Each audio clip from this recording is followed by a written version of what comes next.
Welcome everyone. Thanks for joining me. I am in Dayton, Ohio. As you can see around me, I'm in a cemetery, a big cemetery, and that's pretty cool looking stone back here. Anyways, I'm in Dayton, Ohio, and yes, that means being in a cemetery. I'm doing another famous grave video. I'm going to be jumping around Ohio, jump around probably parts of Indiana, probably back down to Kentucky and Missouri. Who knows where else I'm going to be at. But I wanted to start the video off here in Dayton, Ohio. And have you ever flown before? You ever flown anywhere? I've flown a few times. Well, if you've ever flown, you have these two brothers to thank for being able to fly anywhere. This is the graves of brothers Wilbur and Orville Wright.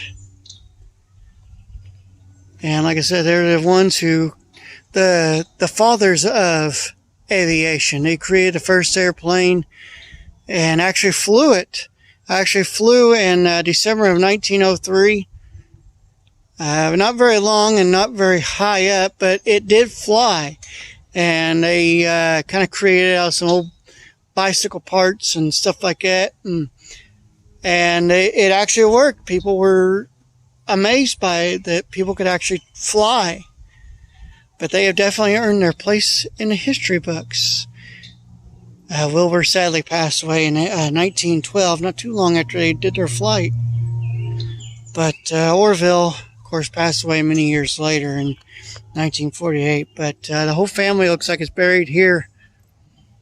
And they got a beautiful place right here for them in this cemetery. Now I'm in Ohio County, Kentucky at Rosine Cemetery. And I hope I'm pronouncing that cemetery name correctly. But, you know, it's just been an absolutely beautiful day out here. And it's kind of one of those days where you could just sit out on the porch and strum along to some bluegrass music or sing some bluegrass if you're into doing that. And speaking of bluegrass, are you a fan of bluegrass music? You watching the video, are you a fan of bluegrass music?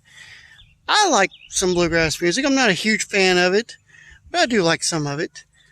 Well, this person I'm getting ready to talk about, if you're a big bluegrass person, you know exactly who I'm talking about. Check this out. This is the resting place of who many consider the father of bluegrass music, Mr. Bill Monroe. Mr. Monroe started off playing mandolin around the age of 10, and by the age of 18 he was playing music nightly with his brothers while working during the day, and eventually starting his own band, the Bluegrass Boys, which is where the word bluegrass music coined its name from. He was a popular member of the Brando Opry and was inducted into the Country Music Hall of Fame, the Bluegrass Music Hall of Fame, and the Rock and Roll Hall of Fame. And in 1993, he would receive the Grammy Lifetime Achievement Award. It's quite easy to find Mr. Monroe's grave because he's buried right here in the cemetery, and it's the biggest, fanciest monument here. So this really sticks out. So it's pretty simple to find. If you want to come out here and check this out, pay your respects. I also wonder, I was talking to a gentleman before, and he brought up a good question. Does any of his family still live out here? Does he have any family left out here in this area? You see, he's got a lot of family buried out through here, stretched on down this way too. When I first walked up here, I about jumped out of my skin because I thought that was a big old long snake right there. Kind of looks like it out of the corner of your eye, kind of looks like a snake, you know, but it's not. We now find ourselves back in Louisville, Kentucky. It seems like every one of my famous grave videos, I gotta make a stop out here in Louisville. Yes, to the ever popular Cave Hill Cemetery. And it's just like every time I do research for more famous graves, there's more people I find that are worth mentioning, that are buried out here. And this next person, you may not know the name, but you certainly know what he is famous for. This is the grave of the founder of Churchill Downs and a Kentucky Derby and a Kentucky Oaks, Mr. Meriwether Lewis Clark Jr. Mr. Clark, he is of course, like I said, the founder of Churchill Downs. It was actually the Louisville Jockey Club, and it was renamed later to Churchill Downs. But he started that, founded the Kentucky Derby, founded the Oaks. We find ourselves now in Alton, Illinois. Kind of a little damp, a little dreary out here, but we'll push on. We're in Alton, Illinois, taking a look at the grave of the world's tallest man. Yes, this is Mr. Robert Wadlow. Born 1918, died 1940. And holds the title of the world's tallest man at 8 feet 11 inches tall. And you notice there's nobody buried right here in front of him, because you can see about how far his grave comes out to about here. That is a very good distance. About 10-foot long casket I think they used to lay him in. Took like a dozen or so men to carry his casket, like a 1,000-pound casket I think it was they used. A little bit about Mr. Wadlow. He was born right here in Alton, Illinois, and was actually lived in pretty good health for a majority of his life. Despite his height and everything, you see a lot of people have health problems because of that, but he enjoyed a pretty good life, except for his feet bothered him. And while he was out traveling around and everything, he developed some blisters on his feet.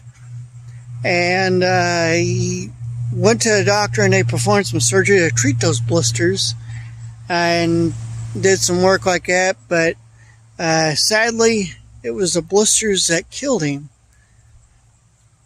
in 1940.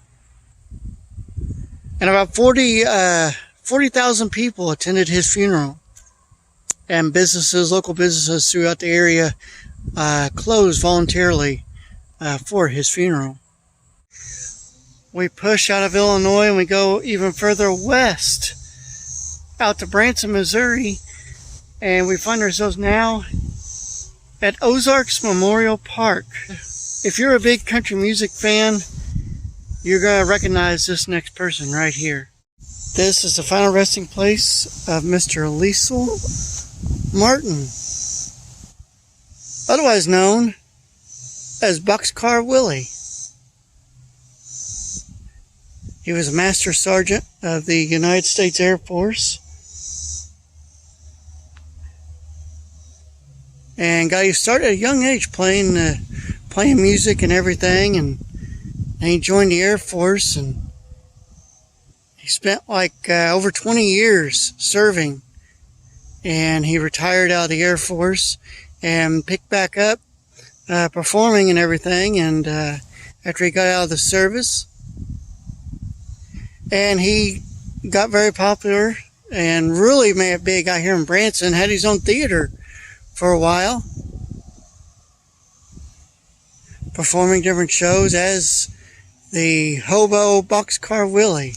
And sadly, he passed away in 1999 from leukemia. But his music lives on, and you can find plenty of his music scattered out through YouTube and many of his performances. He was a big member of the Grand Ole Opry, too.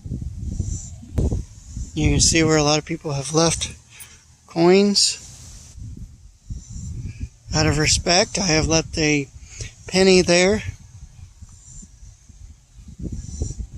And if you come around to the back side of his monument, you see a train on there, and of course his stage name, Boxcar Willie. That's pretty cool seeing that.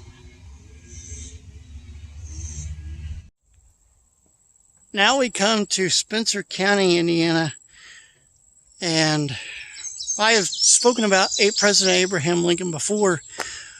Well, we're in the childhood home, childhood farm area of where President Lincoln lived for about 2 years or so, and his family lived out this area. And this, I'm notorious for filming oddball graves. You know, I did the grave of Axl Rose's mom. I did the grave of Larry Bird's parents.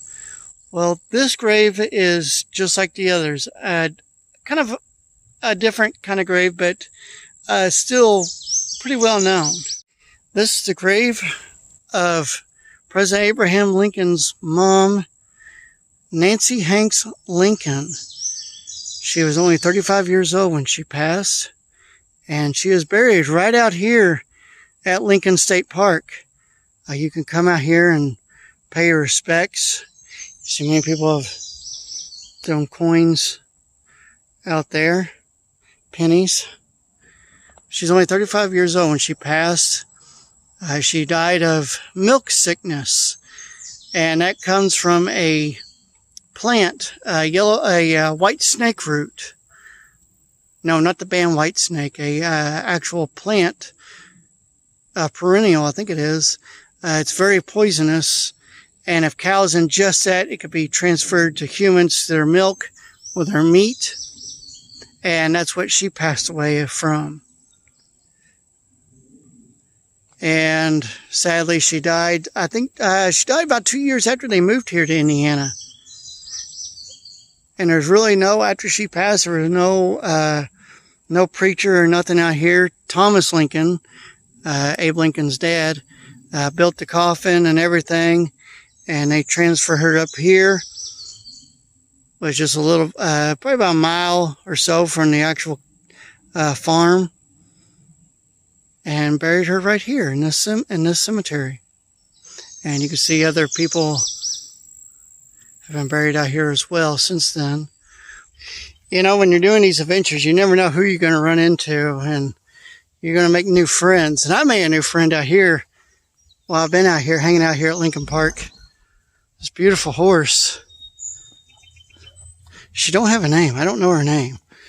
And now her buddy, now her friend's coming up here to greet me too. I've been trying to get going for the past several minutes, but every time I try to leave, she follows me. Now I gotta say hi to her now too. Hi guys. All right. She's down your back way. Yeah. She didn't like her buddy coming over here saying hi. Hi. Now you two play nice, okay?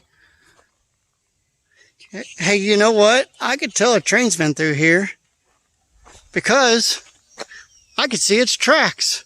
Ha! That's going to wrap it up for this tour.